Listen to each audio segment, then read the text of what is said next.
Hello students, this is Sonia Nair and today I am going to teach you people grammar. The topic would be figures of speech. It's English grammar. Topic would be figures of speech.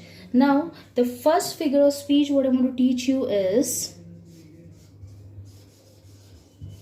alliteration. This is a very common figure of speech and very easy figure of speech. Alliteration is a repetition of letters in the words. Okay, the first letter. If I say Sia sells sea shells. What happens here is you can see the letter S is repeated.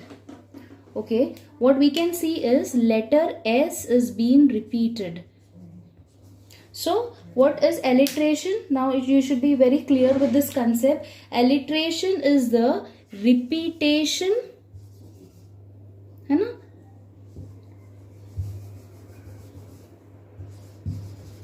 Repeat of what? Letters. It's a repetition of letters, formerly the first letters of the words.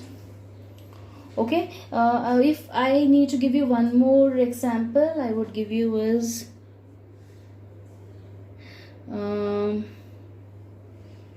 it would be let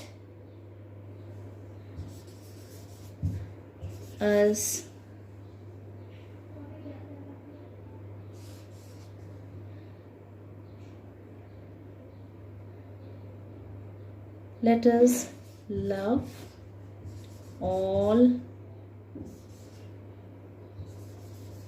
lilies. Let love lilies.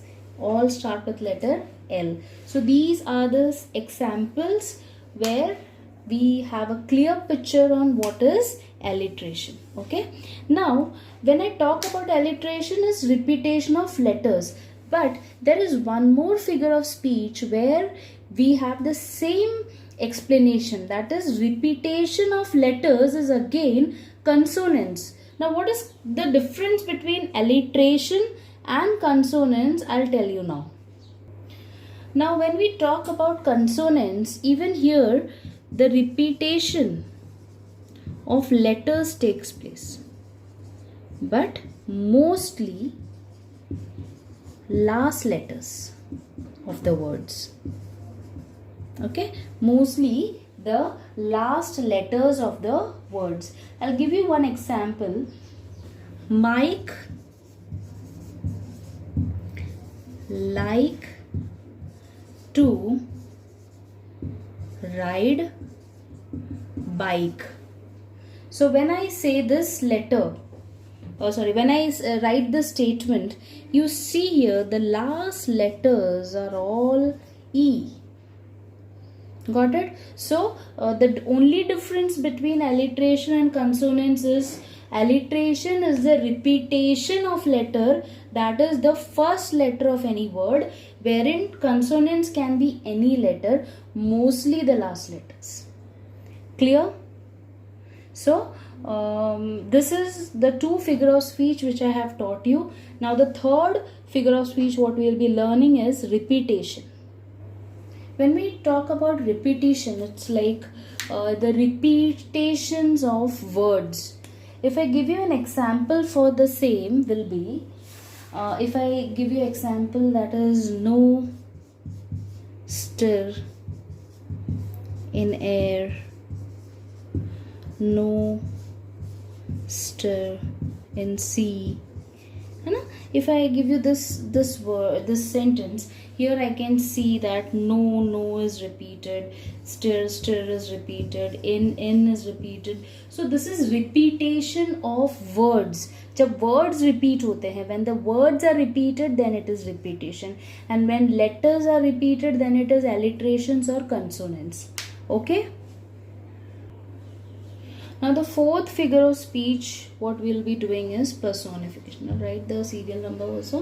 First we learned was alliteration, second was consonants, third what I taught you was repetition, and now the fourth figure of speech is personification. Okay, so if I have to define you what is personification is, so I could say that when a human quality is given to a inanimate object, inanimate object, human being को छोड़ के बाकी सारे object, living non living कुछ भी होने दो, is inanimate object. What as I believe in inanimate object or inanimate idea. So a human quality is being personified to this inanimate object. Like if I give you an example, if I say the birds are singing, so you all know that birds cannot sing. Singing is a quality which only human beings have. Birds chirp, वो chirp करते हैं, वो sing नहीं करते हैं. तो the birds are singing, so birds are personified by a human quality of singing. So this figure of speech is personification. So any human quality is personified to any inanimate object would be personification. If I say one example I would give you, the example can be the flowers are smiling. Now flowers cannot smile, right? But here I have personified flowers with a human quality of smiling. So this particular figure of speech is personification. Am I clear with this examples? What is personification is? Now we'll go to the next figure of speech, the fifth figure of speech. Okay, the fifth figure of speech is simile. Now what does simile mean? Simile, what I could say is a comparison. You know, we call it as direct comparison बोल सकते हैं. We can call it as a direct comparison.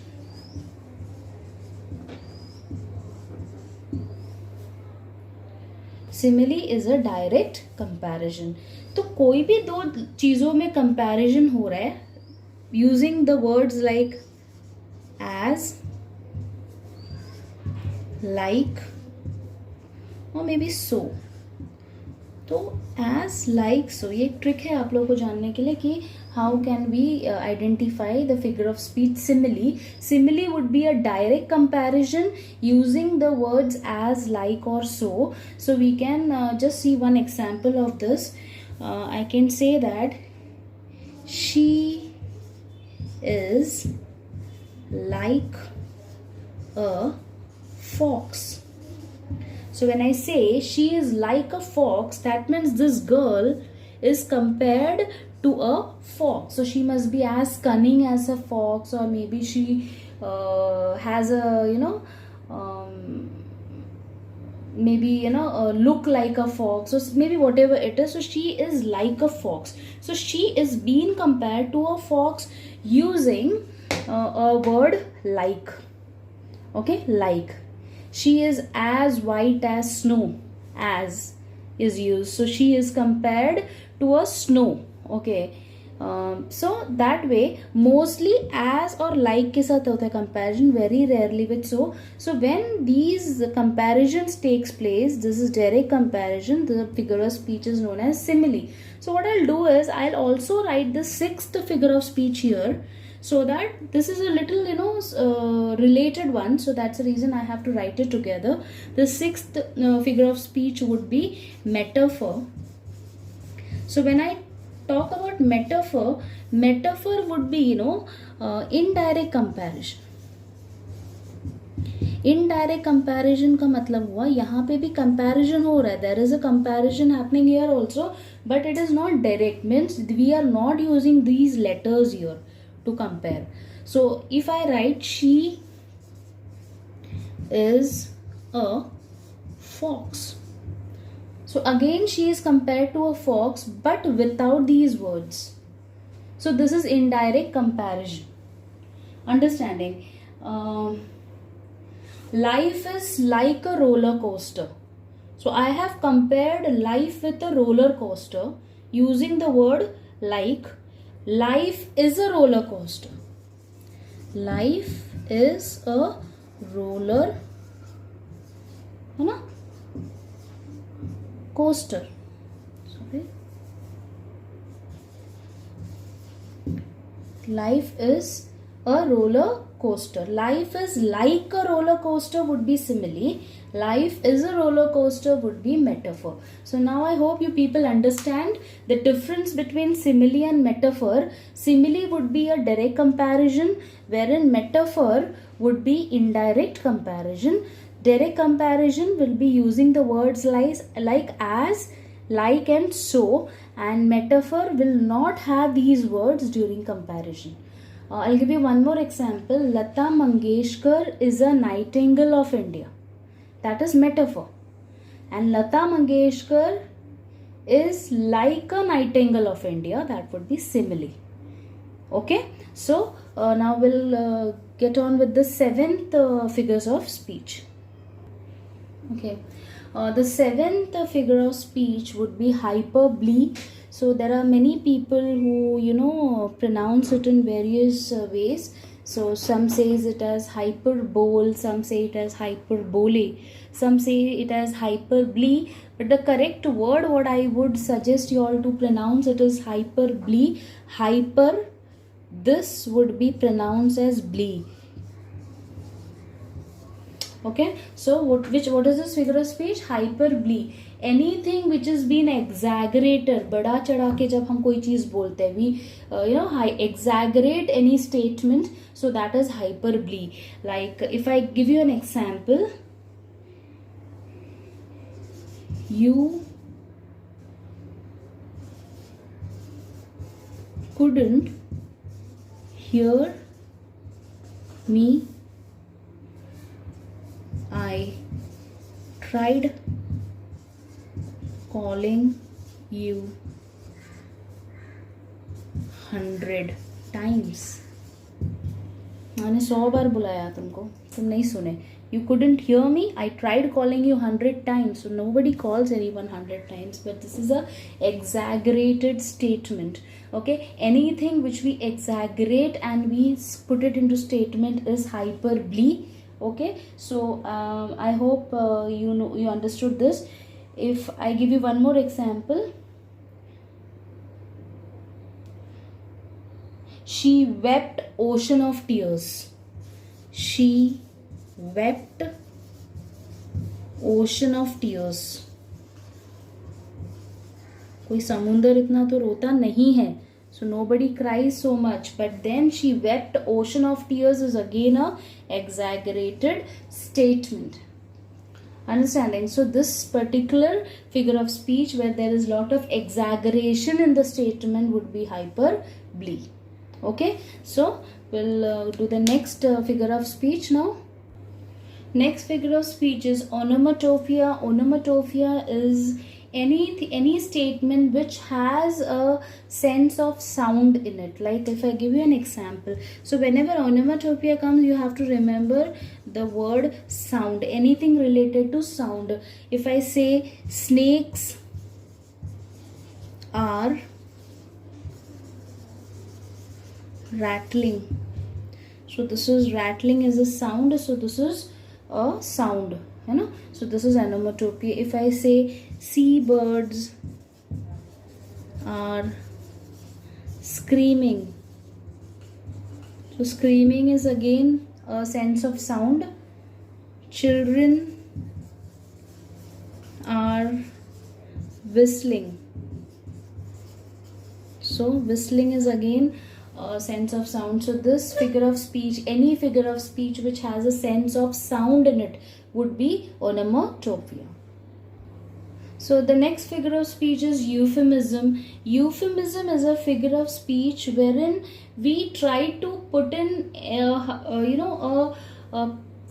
we try to put in a very pleasant way to representing any harsh or unpredictable statement. Like somebody dies, so we cannot tell that come on now, somebody died, or your uncle died, or your auntie died. It's very bad telling telling that statement of death so direct, understanding. So we try to put it in a very pleasant phrases to inform this. So when we say that she passed away, okay, she passed away, or she is no more with us, or like, you understanding. So this is how we try to put in a harsh statement into a very pleasant way. So that is known as euphemism. She is no more a part of us now. So there are so many ways to represent the harsh statements. So this is known as euphemism. That is one of the figure of speech you'll have. Now we'll see the 10th figure of speech. The next figure of speech is pun. Pun is a statement which has two meanings. Whenever it's a little hilarious statements, what we normally call, and it is actually having two meanings in it. If I give you an example of this, is like her cat is near the computer to keep an eye on the mouse. So what is exactly you think about this statement? The cat here is keeping an eye on the mouse. So when we have stated here computer, now there can be two different things. One is the mouse of the computer, which is a device, or maybe the cat is keeping an eye on the real mouse. So there can be two different meanings here, understanding. So a statement which has two different meanings is pun. If the teacher says, hey guys, what's happening there? So I think something fishy is going on there. Something fishy is going on. Fishy is something related to fish, or maybe something related which is not good, something fishy, so that is how a statement which has two different meanings. If I give you one more statement, is the population of Ireland. Now Ireland is a country just next to UK. Okay, Ireland is again a country. So the population of Ireland is always Dublin. So Dublin means population of Ireland is getting doubled. That can be one meaning, Dublin. और may be Ireland के अंदर एक city है Dublin नाम का. So maybe the population of Ireland is always Dublin, means mainly Dublin has most of the population in Ireland. So there can be two different meanings, for this particular statement. So pun is a figure of speech which has two different meanings in one statement. Okay, am I clear with this? So we'll just go to the next figure of speech. We'll understand that. The next figure of speech is irony. Okay, irony, when we talk about this figure of speech, irony, this is something which we try to tell in a very negative way. We try to put in a very hilarious negative way. That's irony. If I say, how nice, a traffic police is suspended for not paying his parking ticket. So a traffic police is only suspended now, not paying his parking tickets. So this is something very weird and hilarious. Okay, so this is known as irony. He is such a good goalkeeper, allowing his opposite team to score goals. So now what I'm telling, this goalkeeper is so excellent, he is allowing the opposite teams to get the goal. So here what am I saying is, I'm calling him as a very good goalkeeper for something which is not doing good. So that's a hilarious statement of something contradictory what the person does. So this figure of speech is irony. Okay, I'll just write down one example. Is how nice a traffic police is suspended. A traffic police is suspended for not paying parking tickets. So I hope you all must have understood what is irony is. So now we'll quickly see the next figure of speech here.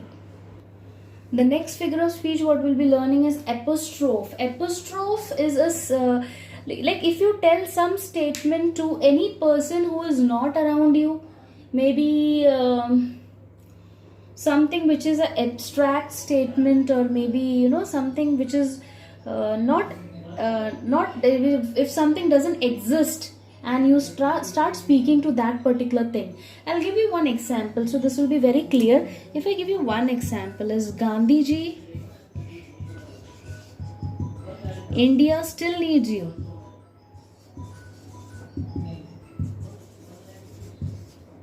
Gandhiji, India still needs you. Now Gandhiji is not listening to us, but we are talking to somebody who is not existing, who is no more with us.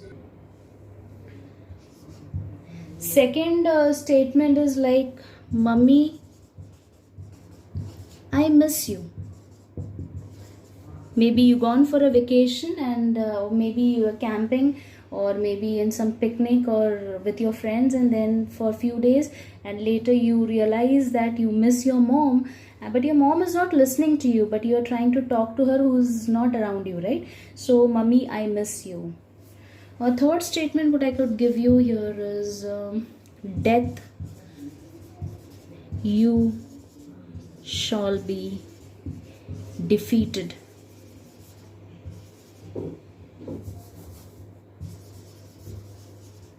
Death, you shall be defeated. So death is an abstract, you haven't seen death, so death is something abstract, and we are talking to death, that you shall be defeated one day. So apostrophe is I hope now you must have understood what is apostrophe. Apostrophe is a figure of speech in which the statement is related to somebody who's not around us, or maybe some abstract, or maybe somebody who's no more existing in this earth. So it's something like that. So apostrophe is a very beautiful figure of speech and could be identified very easily. Okay, next figure of speech, 13th figure of speech will be antithesis. Now what is antithesis? Antithesis is in a statement where we come across two opposite ideas, or maybe two opposite statements, or maybe words. Okay, so they are, that particular statement would be antithesis. Now if I give you an example, I love to hate you. When I say this, when I love to hate you, so here love and hate is opposite words. Let's agree to disagree. Let's agree to disagree. So, right? So these are the opposite words. If I think of something else, it's never too soon. It's never too late. Now I need to ask you one question here. Now when I am giving you this statement, only this statement, okay? So can you tell me here, one is soon and late, which is an opposite word. So definitely this is an antithesis for sure. But there can be one more figure of speech here. Can you all guess what is it? The words are repeated, isn't it? So I can say this can be repetition. Also, the last letters are repeated often here. So this can be consonants also, last letters. N is repeated, so it can be alliteration as well, right? See, the words are repeated, letters are repeated. So there are 3 to 4 figure of speech which is there in the statement, right? So in this case, what you could do is you can pick up, if in exam you get like the statements, what you could do is you could pick up the important ones. Like antithesis is definitely important because it's portraying opposite words here. Yeah, apart from that, what I could pick if given, I would take the second figure of speech, that would be repetition, because your words are repeated, isn't it? So this could be repetition. So you can maximum write 2 figure of speech in any statements, that would be good. Okay, so and whenever you write figure of speech in your examination, you need not just write it and leave it. Like now for this statement, you cannot write the solution as antithesis and leave it. You need to properly describe it in examination. Whatever may be the figure of speeches, you need to describe that, why it is that. Now if in this statement, if I have to describe, I'll write the figure of speech is antithesis, because the words soon and late are opposite words. You understanding? And now if I have taken as repetition, the figure of speech is repetition, because the words like it's, comma, never and to is repeated in the statement. So you have to describe when you are writing your answers. Okay children, so we'll move on to the next figure of speech. Next figure of speech can be, inversion. Inversion is a figure of speech. In your portion, only whatever I have taught you right now, all I have covered, whatever was there in the syllabus. But then there in the figures of speech, they have jotted all the figure of speech which I have taught you now. And then they have put etc. also. Etc. indicates few more figure of speech which you can keep into consideration, because even that could be a part of your question paper. So we'll just do few more figure of speech, maybe 2 or 3 more, and we'll end it up. So inversion is one of the figure of speech. Inversion means something which is to do with poetry. Okay, if some poet, they change the words to follow the rhyming scheme or rhythm, so that is known as inversion. If I give you an example, like if I say, for an example, if I say,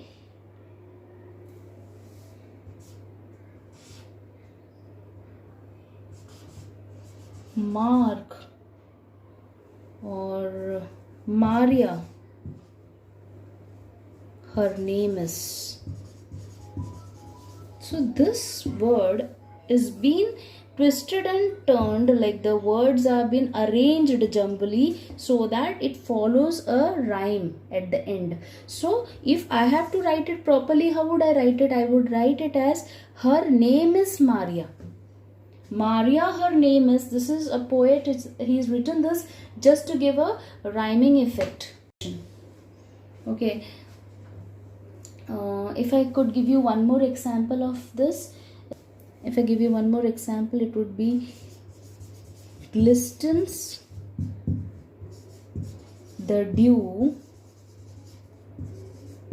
upon the morning grass. So if I have to write it properly, I would write it as the dew is glistened upon the morning grass. So whenever a poet tries to frame it to follow a rhythm or rhyme, then it is known as inversion. Okay.